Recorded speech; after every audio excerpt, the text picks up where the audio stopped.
достар, бүгін ұйқысыздық туралы айтатын боламыз. Ұйқысыздық жаңағы 2023 жылы зерттеулерге байланысты ол жерде 3.900.000 адам ұйқысыздықпен мазасызданады екен. Әлемдегі 70% адамдардың көбі 12-ден кейін ұйықтайды екен.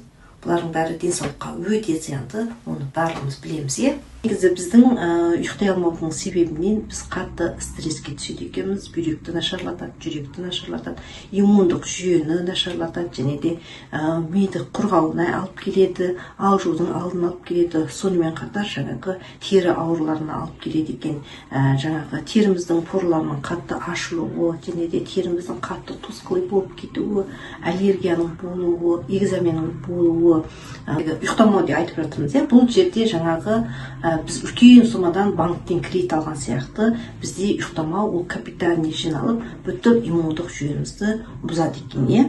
Бізде жаңағы 6-8 сағат ұйықтаған адам қарағанда 6 сағат ұйықтайтын адамдардың ұйқысы аз адамдардың жаңағы бүйректегі токсиндардың көбі денемізде қалып, жаңағы токсиндарды уақытында шығара алмай, және де жүрекке қатты салмақ түсіп, демиссия ауруы, және де алжу тез әкеліп соғады екен. Үнемі хронический шаршауда жүретін болады екен.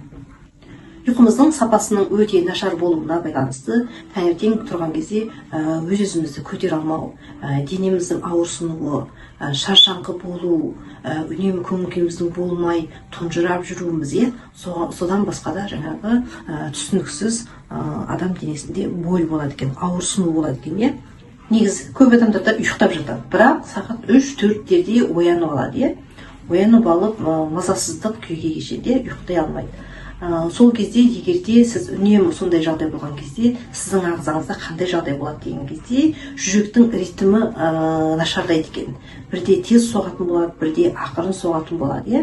Жүрекке салмақ түседі. Одан көміміз қатты әлсірейді. Ол кезде уже бүйректегі токсиндар уағымен сыртқа шығарылмайды да сізде хронический жаңағы бүйрек созылмалы ауруға келіп соғады екен. Білеміз, бүткіл ағзаға жауап беретін нүктелер болады. Сол нүктелерден екі нүктені басу арқылы біз жүректің ритмін жақсарта аламыз, және де бүйректің функциясын жақсартуға көмектесетін үлкен нүктелеріміз бар.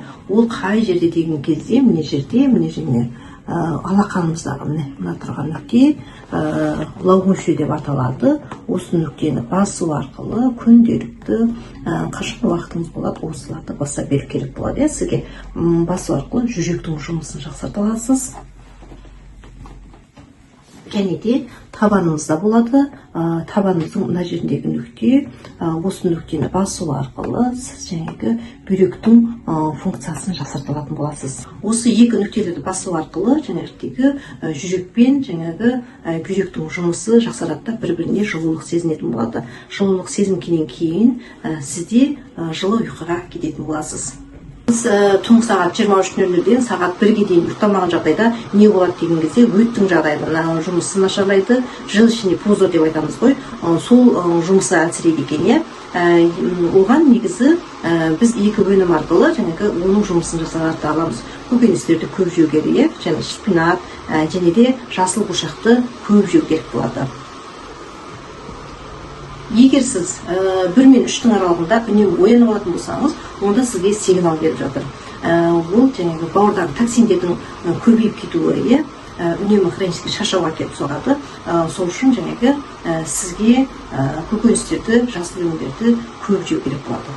Негізі 3 пен 5-тің аралығында егер сізде ояна алатын жағдай болатын болса, онда сізде жаңағы өкпеге шлактардың көбейіп жатыр деген сигнал беріп жатыр.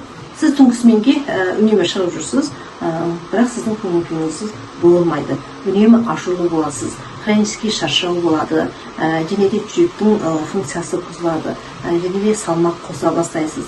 Одан да басқа жаңағы давлениеңіз көтеріліп кетуі әбден мүмкін. Сонымен қатар жаңағы сіздің теріңіз әлсірей бастайды. Сонымен қатар ауыздың кебуі, тілдің ісінуі, және де көздің құрғауы және де салмақ қоса бастайсыз, иә. Осы токсиндерді мен қалай шығарам деп сұрақтар көп келеді. Сол үшін біз хризантем шайын ішеміз. Ол шай жаңағы біздің бауырдағы токсиндерді шығарады, нервті тыныштандыратын болады. Оны қай кезде ішкен дұрыс болады деген кезде түскі тамақтан кейін, жарты сағаттан кейін ғана ішкен дұрыс болады. Егер де сіз кеште ішетін болсаңыз, онда сізге уже туалетке қайта-қайта барып, сізге мазасыздық тудыратын болады, иә.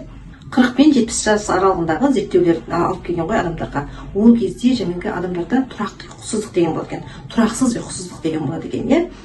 Сол үшін жаңағы ол жерде тұрақсыз ұйқысыздық деген өте адамға үлкен зиян тигізеді екен. Ол жерде 26% жаңағы инсультқа әкеліп соғады екен. Одан басқа да жаңағы жүректің жетіспеушілігіне әкеліп соғады екен. Жұлын мен мидың жұмысы әлсірейді екен. Негізі сіз жаңағы ұйықтар алдында бөлмеңізді қараңғылауды ұмытпаңыз.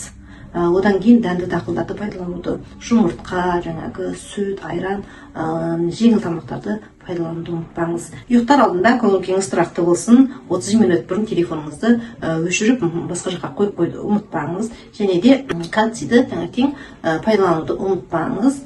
Сонымен қатар жаңағы ол кальций жаңағы бұлшықеттерімізді босаңсытуға үлкен септігін тигізетін болады. Ауырып ем іздегенше ауырмайтын жол іздеңіздер.